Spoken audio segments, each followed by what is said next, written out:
بسم اللہ الرحمن الرحیم۔ سورت ہے جی کون سی؟ والشمسی، سورت شمس سورج کو بولتے ہیں، ٹھیک ہے نا۔ ممیستن اس کی کیا ہے؟ وہ ہے تصغیر ہے۔ الشمس وضحاہا، رات کی قسم ہے سورج کی، وضحاہا اور اس کی روشنی کی، والقمر اذا تلاہا اور چاند کی جب پیچھے آئے، وہ چاند اس سورج کے، یعنی دونوں کی وہ ہے نا اپنی اپنی ٹائم ہے نا، سورج سال بعد اس کا چکر پورا ہوتا ہے، چاند کا مہینے بعد، تو یہ ہے۔ والنہار اذا جلاہا اور قسم ہے دن کی جب روشن کر دے وہ دن اس سورج کو، ٹھیک ہے جی۔ واللیل اذا یغشاہا اور قسم ہے رات کی جس جب ڈھانپ لے وہ رات اس سورج کو، سورج کی بات ہو رہی ہے، ٹھیک ہے جی۔ سورج کو ڈھانپتی ہے تو چاند رات ہو جاتی ہے نا، کیونکہ سورج تو ہر جگہ ڈوبتا تو نہیں ہے نا، آخری جو ملک ہے وہاں پہ بھی سورج ڈوبتا تو نہیں ہے، وہاں پہ کھڑا ہو جاتا ہے، اس کی ایک حکم ہوتا ہے، بس آپ نے بس دنیا ختم ہے وہاں پہ، وہاں لوگوں کے بیچاروں کو مغرب عشاء کی نماز کا مسئلہ بھی ہوتا ہے، تو سورج ڈوبتا نہیں ہے جیسے ہمارے لیے ڈوبتا ہے، سورج نے ڈوبنا نہیں ہوتا۔ سماء بناہا اور قسم ہے دن کی جب روشن کر دے، تو جنت میں سورج مورج تو ہوگا نہیں، بغیر سورج کے روشنی ہوگی، یہ تو سارے دنیا میں ختم ہو جائے گا، سورج ختم، چاند وغیرہ ہوئے، جنت میں اپنا ہی سسٹم ہوگا، 5G 6G پتہ نہیں کون سا جی ہوگا وہاں پہ، لائٹ کا نظام ہوگا، جب دل کرے گا کہ چلو جی میرے دل کرتا ہے رات ہو جائے، پردے گرا دیے جائیں گے، حکم ہوگا، دل میں اشارہ، دل میں بس ارادہ ہی کرے گا تو بس میں تھوڑی سی رات کا مزہ لیتا ہوں، رات ہو جائے تو بس وہاں پہ سورج وورج تو نہیں ہوگا، نہ لائٹیں ہوں گی، اللہ کی طرف سے ایک اسپیشل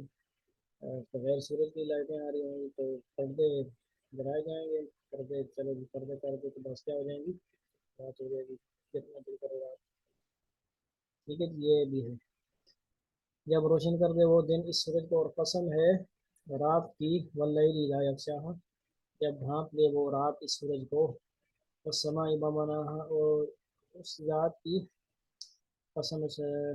قسم ہے آسمان کی اور اس ذات کی جس نے بنایا آسمان کو، ٹھیک ہے جی۔ والسماء وما بناہا والارض وما طحاہا اور قسم ہے زمین کی اور اس ذات کی جس نے بچھا دیا، والارض وما طحاہا اس کا مطلب، اور اس زمین کو، قسم ہے نفس کی اور اس ذات کی جس نے ٹھیک ٹھیک بنایا نفس کو، ونفس وما سواہا، قسم جن لے آیتیں کتنے ہو گئی، 1 2 3 4، ونفس وما سواہا تک کے کتنے ہو گئی، یہ قسمیں ہیں، جس نے ٹھیک ٹھیک بنایا نفس کو پھر ڈال دیا اس اللہ تعالیٰ نے اس نفس میں اس کی برائی کو، اس کی پرہیزگاری کو، یعنی فَأَلْهَمَهَا فُجُورَهَا وَتَقْوَاهَا، فجورها کہتے ہیں برائی کو، وتقواها اور نیکی پرہیزگاری، قد افلح من زکاها یعنی انسان کے اندر برائی کا بھی مادہ ہے اور اچھائی تقوی کا بھی، پرہیزگاری کا بھی، تحقیق کامیاب ہو گیا۔ اب اللہ تعالیٰ فرما رہا ہے کہ کامیاب کون ہے، اتنی قسمیں اٹھانے کے بعد اور یہ بتانے کے بعد کہ پرہیزگاری بھی ہے، انسان میں دونوں طرح کے ہیں، کیونکہ انبیاء بھی نہیں ہیں، فرشتے بھی نہیں ہیں، انسان ہے، انسان میں کیا ہوگا، پرہیزگاری بھی ہوگی اور برائی بھی ہوگی، تو اس کا حل کیا ہے جی، تحقیق کامیاب ہو گیا وہ شخص جس نے پاک کر لیا اس نفس کو، قد افلح من زکاہا اپنے نفس کو پاک کر لیا، یعنی کس طرح پاک ہوگا، اللہ والوں کی صحبت سے ہوگا، ذکر اللہ سے ہوگا، نیک کاموں سے ہوگا، وقد خاب من دساہا اور تحقیق ناکام ہو گیا وہ شخص جس نے بگاڑ دیا اس نفس کو، خاک میں ملا دیا اس کو، ٹھیک ہے جی۔ بس یہاں تک بہت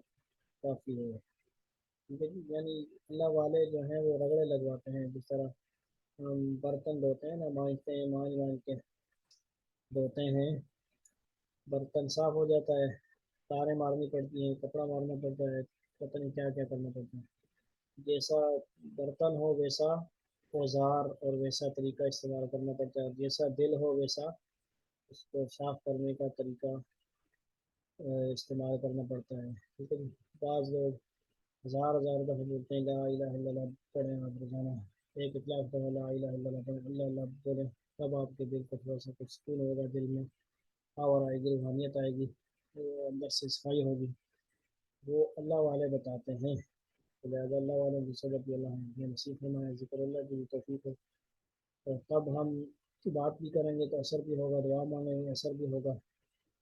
اور ہم خود بھی صحیح ہوں گے اور باقیوں کو بھی صحیح کر سکیں گے۔ اللہ تعالیٰ ہمیں اس عمل کی توفیق نصیب فرمائے، ٹھیک ہے، یہ کافی ہے۔